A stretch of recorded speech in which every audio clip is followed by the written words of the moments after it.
នេះយើងយកមកដាក់លើទឹកតែបងដាក់លើទឹកគឺដំណើរការទូកទៅ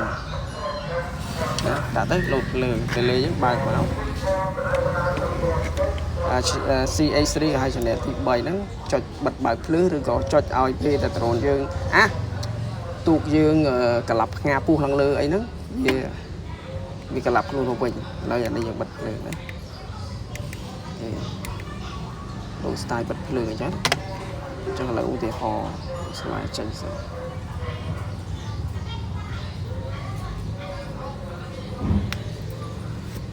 ដាក់ទូកឲ្យផ្ងាជើងឡើងលើ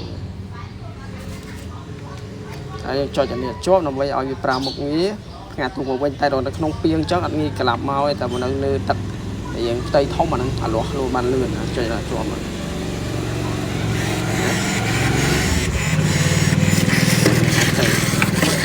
អូខេណាអាហ្នឹងវាផ្ងាខ្លួនវិញ option ពួកនេះ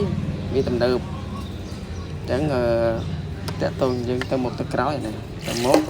ទៅក្រោយហើយអានេះឆ្វេងស្រាមនេះណាហើយមិនស្រួល